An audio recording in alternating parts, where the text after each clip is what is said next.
Eh bien, on peut dire que depuis début 2025, le marché a repris des couleurs. C'est une reprise quand même timide, mais qui est encourageante. Alors ça s'explique par la stabilisation des taux d'emprunt aux alentours de 3%. Ça s'explique également par une stabilisation des prix. Qui ont permis de reprendre le parcours résidentiel, et notamment pour certains primo-accédants qu'on avait complètement perdus. Le prêt à taux zéro qui a été mis en place a un petit peu dynamisé aussi et incité ces personnes à passer à l'action.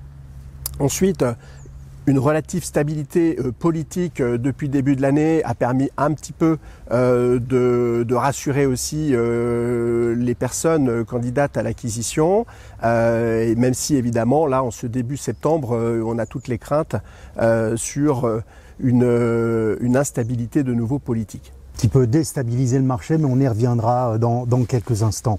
Globalement, au niveau des prix, est-ce qu'on a pu constater une baisse des prix ?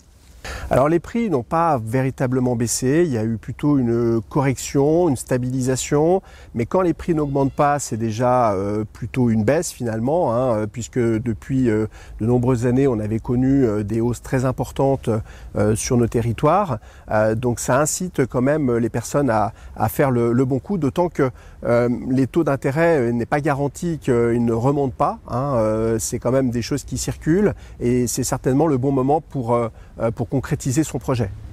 Est-ce que le marché de l'ancien se porte mieux que le marché du neuf ?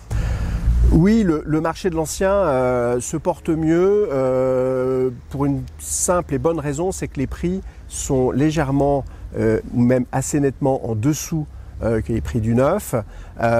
Et même si la question de l'étiquette énergétique peut poser des difficultés, globalement, c'est plus facile de se financer sur des biens qui ne sont pas trop mal notés, parce qu'autrement les banques effectivement ont tendance à ne pas financer. Le neuf, la difficulté, c'est qu'il n'y a plus d'incitation fiscale. Depuis la fin du Pinel à la fin de 2024, il n'y a plus du tout de mesures d'incitation fiscale, sauf après d'autres mesures comme le PTZ, mais les investisseurs du coup ont quand même un peu déserté et c'est difficile pour les promoteurs de pré-commercialiser leurs opérations et de lancer leurs opérations, donc ça freine la production de marché, ce qui est une mauvaise mesure, on y reviendra. D'autant qu'on peine toujours à avoir des nouvelles constructions, des nouvelles promotions. On est bientôt aussi en période électorale des municipales. Il y a de moins en moins de permis qui sortent finalement. C'est vrai que le contexte politique est toujours difficile quand il y a trop peu de biens qui peuvent sortir de terre, parce que les permis ne sont pas là, parce que les PLU ne permettent pas la construction, ou alors dans des conditions qui sont trop restrictives et qui économiquement ne permettent pas de concrétiser des projets de promotion. Mais la difficulté, c'est qu'on manque de logements. C'est déjà une grosse difficulté sur nos territoires, et aussi bien de logements à l'accession que des logements sociaux, puisqu'il faut bien rappeler que la production de logements neufs produit une grande partie des logements sociaux, et on sait qu'il y a énormément de demandeurs sur des listes d'attente, spécifiquement en Haute-Savoie, mais également en Savoie et dans l'Ain, et il faut vraiment réagir à ce niveau-là du côté des élus. Alors en parlant de location, bonne nouvelle quand même au niveau du déclassement des logements mal classés qui vont être mis à la disposition de la location à partir du 1er janvier prochain. Oui, alors effectivement, dans les mesures positives que le gouvernement actuel a annoncées, il y a à partir du 1er janvier 2026 le taux de conversion électrique qui va changer, ce qui va avoir pour conséquence de modifier les lettres d'étiquette énergétique de nombre de logements qui vont être mieux classés, qui étaient en G ou en F et qui vont certainement gagner une lettre. Et la conséquence, c'est que ça va remettre un certain nombre de biens sur le marché et en toute équité, puisque l'énergie électrique par rapport à l'énergie fossile comme le gaz était surpénalisée. Au niveau politique, on sait qu'on vit une période un peu troublée en ce moment, au mois de septembre. Quels impacts peut-on attendre de cette période sur le marché immobilier ? Les personnes souvent sont attentistes quand on a une instabilité politique. Premier point, donc on souhaite vraiment pas arriver de nouveau au chaos qu'on a pu avoir l'été 2024. Et puis il y a également des mesures qui avaient été mises en place et annoncées par le gouvernement actuel et notamment la ministre Valérie Létard.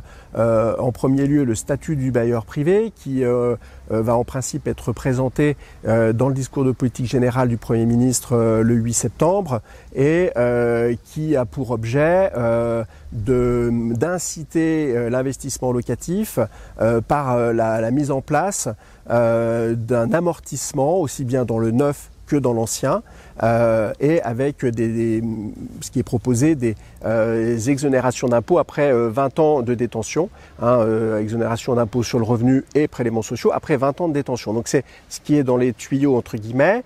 Il faut aussi que Bercy soit convaincu et passe à l'action. Ça pourrait être une mesure qui pourrait évidemment mettre beaucoup de fluidité dans l'investissement et inciter nos concitoyens à revenir vers de l'investissement immobilier. Mais évidemment, ça dépend aussi de la continuité de l'action politique du moment. En gros, il faudrait que Valérie Létard reste en place pour que cette mesure soit en application dès 2026. Exactement, je pense qu'il y a eu un très bon travail d'effectuer par la ministre du Logement Valérie Létard et il serait dommage, mais comme dans plein d'autres domaines en France, de défaire à chaque fois ce qui est travaillé sur une année. Globalement, donc, si on revient sur l'activité 2025, c'est plutôt une bonne année, stabilisation, mais une bonne année quand même. Stabilisation des prix, mais quand même un regain des volumes. Et on pense qu'au niveau de la France entière, il y aura un volume de vente en 2025 de 7% supérieur à celui de 2024. Donc c'est une reprise quand même assez nette, assez claire. Suivant les territoires, ça peut être un petit peu disparate, donc certains parlent plus de reprise timide, mais globalement, on n'est pas sur une baisse des volumes. On est sur une stabilisation des prix, une reprise des ventes et des signaux qui sont quand même positifs avec des taux qui se sont stabilisés, mais on ne sait pas si ça va durer et je pense que sur cette fin d'année, c'est important de pouvoir concrétiser les projets en cours. Alors nous sommes ici en Pays de Savoie, on a aussi des signaux très positifs côté montagne, avec un regain d'intérêt au niveau des locations saisonnières, on le verra avec nos référents montagne, mais également au niveau des investisseurs sur des stations, des grands domaines qui recherchent de l'altitude pour la fraîcheur l'été, mais aussi pour la neige l'hiver.